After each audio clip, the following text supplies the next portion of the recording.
Hello viewers, welcome to Lifestyle Show. My name is Catherine and that's my side name.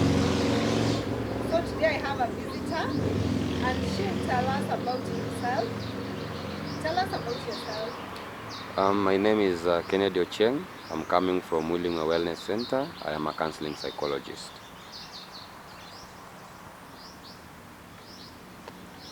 That is really good. So how do you feel coming here at Science TV today? It's a pleasure.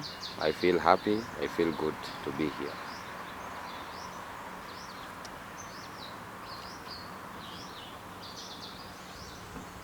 So what kind of work do you do? I'm a counseling psychologist. I rehabilitate people with drug and substance abuse and also people who are having mental health problems and disorders.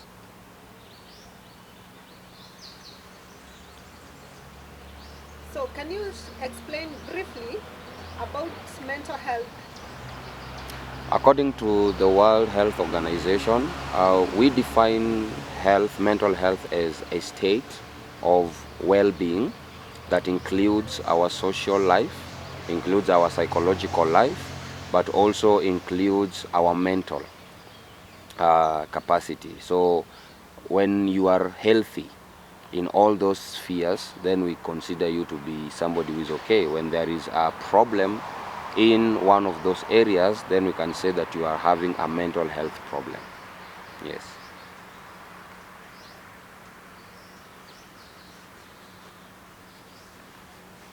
What if the support that you get from maybe family, friends doesn't help? What do you do? Most of the time is we don't get the support we need because people have really not understood about mental health. One of the things that you realize also is that a lot of people have stigma when it comes to the issues of mental health. So articulating their problems becomes a challenge. So one of the things that we do, number one, is you need to get help from the right sources. Right sources means that people who understand mental health, professionals who understand mental health. So widen your scope, widen your space, analyze what your problem is, and then you can now reach out to the professionals. Yes.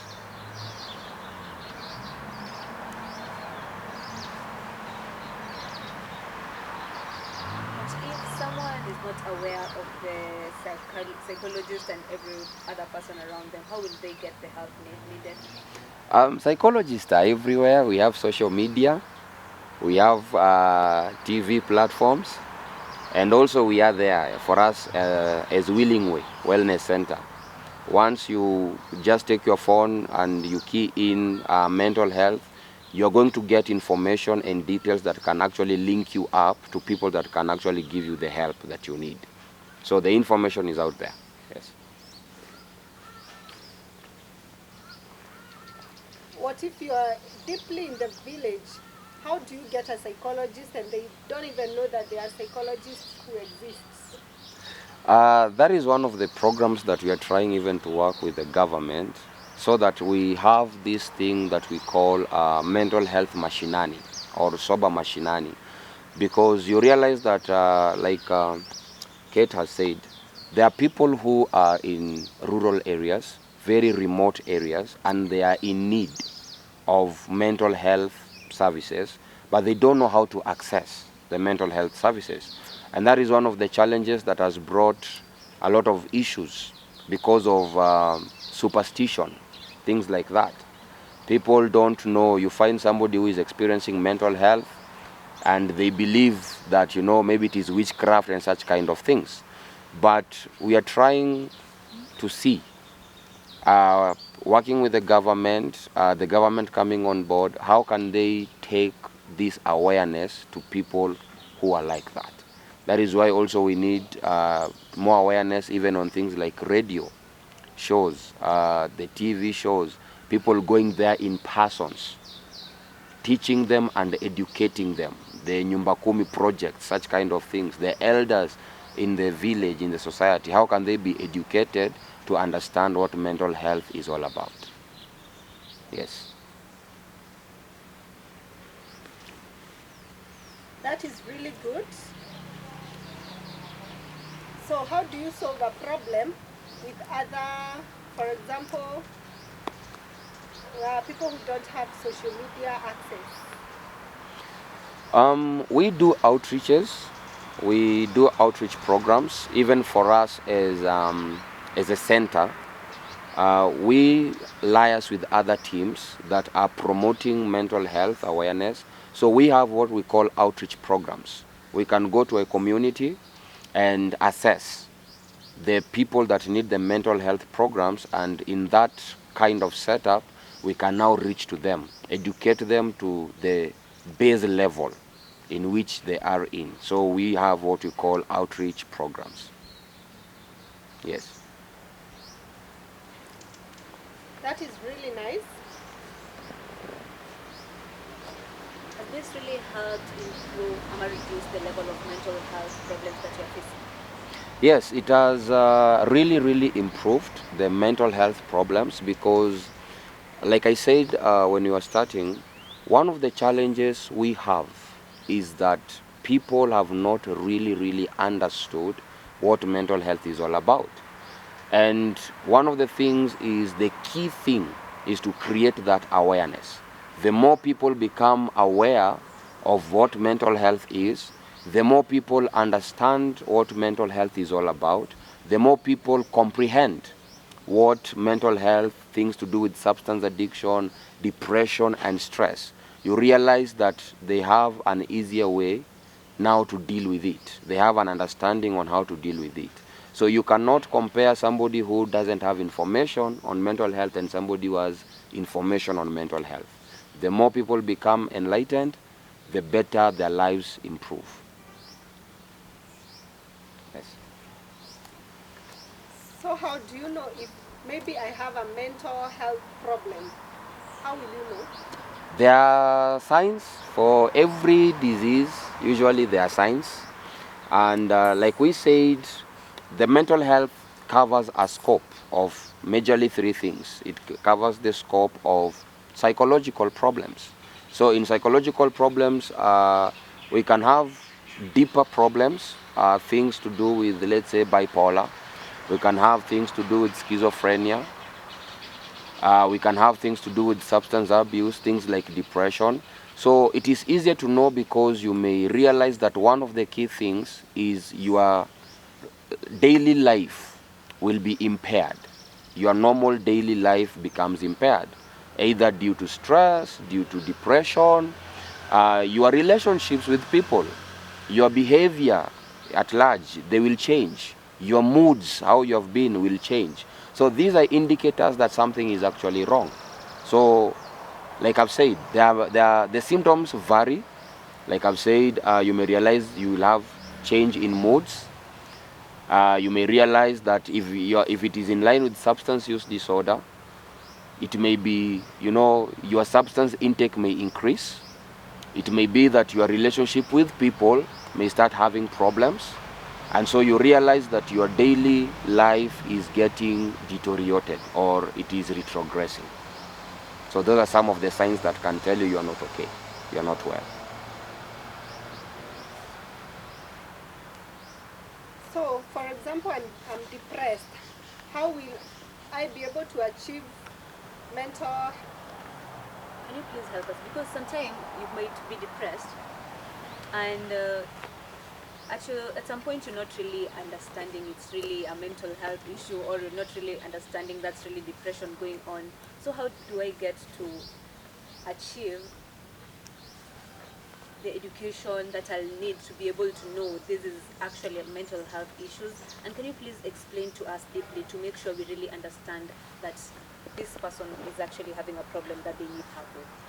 Like I've said, the first thing that we need to really get to understand is the symptoms or the signs. Every time you are, let's say you are in the house, you are working, you are somewhere, we have what we call the signs of to tell you that you're not well. So, for instance, the normal diseases, something, if I may give an example with something like a malaria, you may have symptoms, you know, vomiting, fever, headaches, muscle joint pains, and that. Now, for mental health, like I've said, it also has its own symptoms. So, the moment you realize that, for example, in the event you are depressed, depressed people tend to lose interest in the things they usually love. Depressed people, you may realize they don't have the energy to go and work. They don't have the energy to engage in social activities. They don't have the energy to do what they are used to doing. You may realize that some even may develop things like suicide ideations. You know, I just feel hopeless. I want to die. Let me just kill myself. So when you realize there's a change in your moods, when you realize there's a change in how you feel, and it is affecting your relationship with people, it is affecting your productivity with people, then you know already something is wrong. Then you can start seeking for help at that particular point. So like I've said, you can go to a nearby hospital. There are some hospitals which have counselors in them.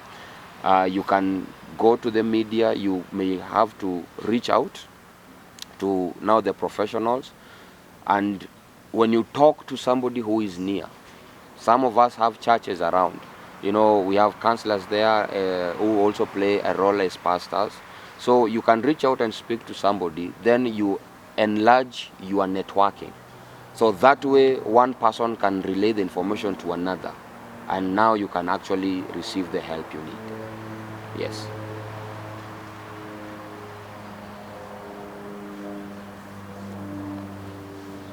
So I've understood well, and that is nice.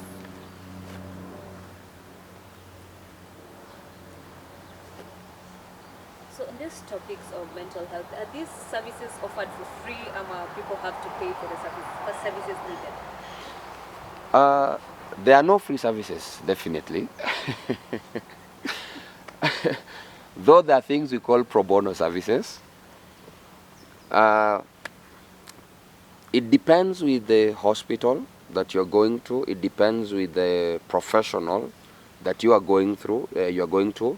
But one thing that I can say is mental health is a disease like any other disease, and it has its cost implications. So there are those that services that you will pay, like I've said, depending with where you are going to seek the help. But also we have things we call the pro bono services. There are places you go and you can actually receive the help, and you don't have necessarily to incur the costing. But it depends with the nature of your problems and where you are going to. Yes.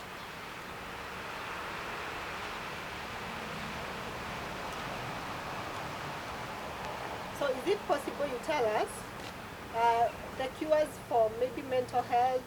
Do you have a cure for the problem?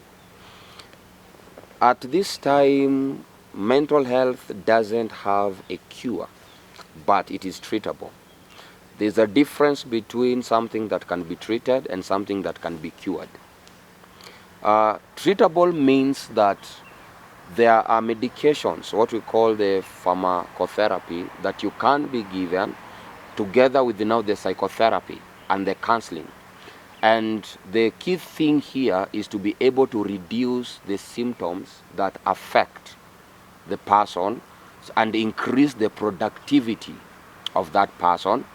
And that treatment, like I've said, includes psychotherapy, it includes counseling, it can include a person taking medication, and the person can increase their productivity, but there is no cure that you can come and you say, I'm now totally cured from mental problems.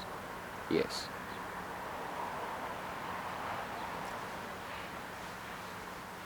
So how will you help if there is no cure?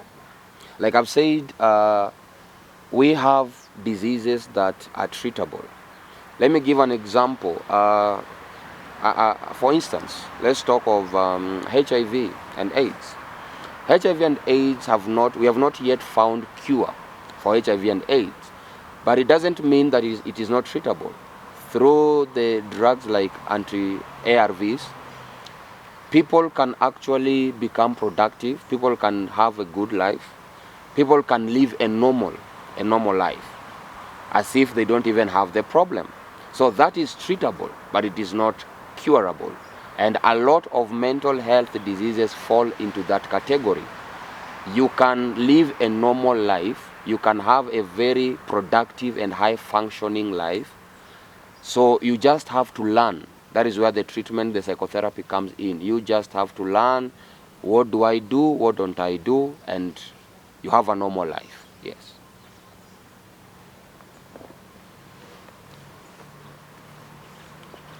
That is good. So now we are going for a short break and we'll be back. Thank you. So there are many causes of mental health, like we have said. We have talked of the genetics, and we have said that it can be inherited. We have also said that there are what we call the epigenetics, more of what we call the environment. And in this category, like I've mentioned, it is split into two. We have the psychological stressors, and we talked of psychological stressors being, for instance, things like trauma.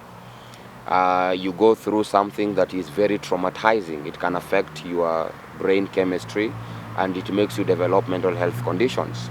We have talked of things like neglect, abandonment, abuse, both physical abuse, emotional abuse, sexual abuse. We have things like stress, chronic stresses. You are in an environment where the environment is toxic. The people you are with are negative, and it creates that toxic environment. It can also affect somebody to develop mental health.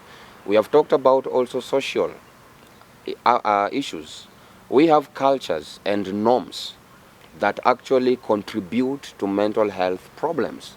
So you find that there are some cultures which they engage, and this engagement, the activities they engage in, can actually cause somebody to develop mental health issues.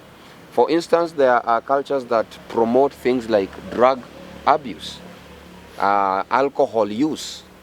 So the more it is okay in our culture, it is a norm. Let us drink, let us smoke bangi, because it is culture, it is okay. In long term, you may develop the problem. There are cultures that promote, unfortunately, even things to do with violence. So it is natural and normal for people to engage in violence as a sign, to prove probably their masculinity, or to win something, or to, status. So they have to engage in some form of, those kind of violence and activity. So these things can promote or cause mental health disorders. Yes. So, for example, I have a friend who's very negative and very depressed. I get to understand that this is actually just a depression because they're negative, ama this is just normal, or how do I even get to mentor them and get to understand what's really going on with them? We have severity of something to do with depression. There's something we call mild depression. We have moderate depression, and we have severe depression. Mild depression, it comes through stress, normal stress, whereby all of us, we go through daily challenges. We have daily stressors, things that, they will just stress you here and there on a normal basis. And you will know that this thing is taking a toll on you, or it is taking it is exerting pressure on you, because you'll realize that now it will start impairing your life and affect your productivity. Then there you can know that now I'm actually having a problem. Because if I have stress and I am depressed, but it is not affecting how I am relating with people, is not affecting my productivity, then it probably is just something normal. I can go through it. But now if it starts affecting my productivity, affecting my relationships, affecting my judgment, then now I need to seek help. Yes.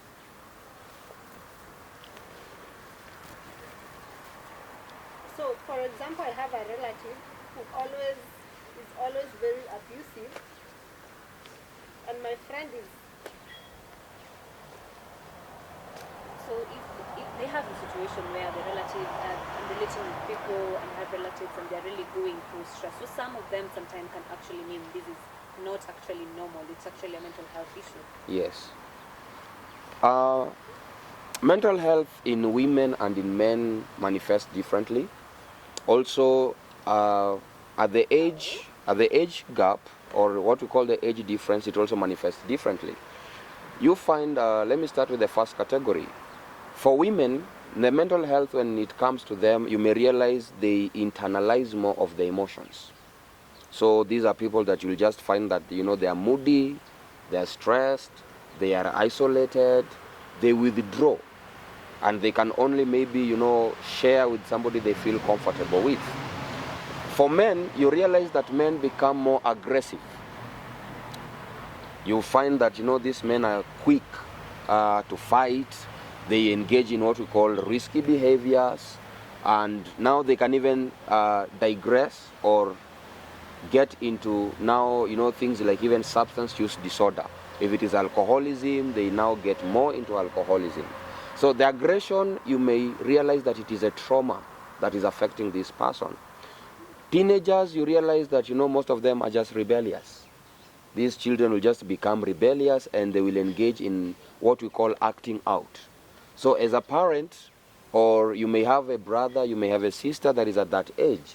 So they may start engaging in habits, like maybe things like stealing. So let me go and steal.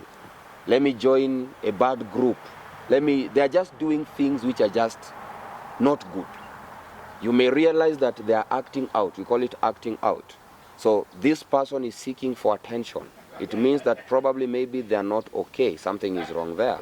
For older people, like I've said, people maybe, even in their 30s, in their 40s, they may be more of social dysfunctions. It may come as a social dysfunction. So mental health manifests differently from people. So when you see a relative or somebody who you may be aggressive and you're wondering, it's not just a character. It may signify that this person has mental health issues. So that's how you can tell. Yes.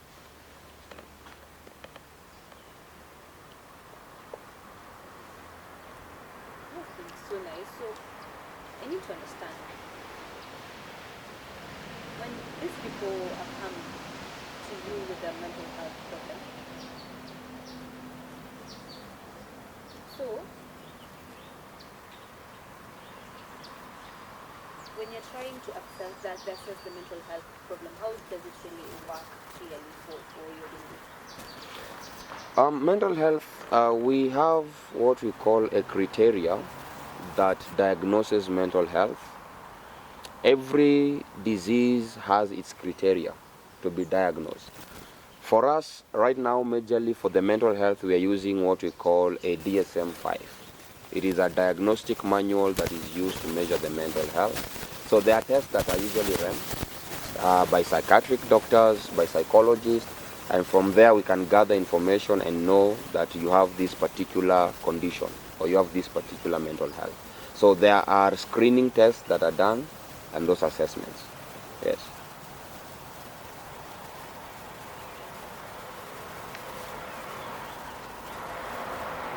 That is nice. So is it possible to advise our viewers, maybe the youth, maybe who felt like giving up in life? Maybe I'm experiencing mental health. One of the things that we are here to promote is to create that awareness. One of the challenges that people have had for the longest period of time is what we call stigma, because most of them are sick mentally, but they don't even know that they are sick. So you realize that the society starts labeling them, calling them names, branding them, and saying that, they are pretending. And some of these people are actually sick. Like any other disease that has a treatment, mental health can be treated. So one of the things is, if you know you are having a problem or you feel that you're not well, suicide isolation and withdrawal is not the answer. You can reach out to people, you can receive the help, you can be integrated in the community, you can be taught how to manage your mental health, and you can actually live a normal life. So don't harm yourself, don't hurt yourself. And for the parents that are outside there, for the families that are outside there, it is important they understand that mental health is a real issue. Depression is real. Anxiety is real. Substance use disorder is real. Things like bipolar, schizophrenia, these things are real. Yet they have a solution. So let us create more awareness. Let us learn of these things. And I know that we can receive help together. Yes. So, is it possible you advise our viewers Who are dealing with the mental health issues? Just give up our viewers a final word for them as they live in. Yeah, like I've said, mental health is treatable. And if you're there, you are struggling with mental health, reach out to the nearest mental health facility that you can get help from. We also, like I've said, we are Willing Way Wellness Center, and we can give our contacts on how you can actually get us for more information. You can call this number 07 59 00 6460. You can call that line, you can text us, and if you have any problem outside there, yes. that is really nice that you have an interpreter. So thank you, viewers. I hope that you've learned from our discussion today, and I hope you've understood what he has talked about. Please, if you have mental health problems, remember to reach out to him and he'll help you solve your problems. Thank you so much for watching, and see you next time. Bye bye. Bye bye. Thank you.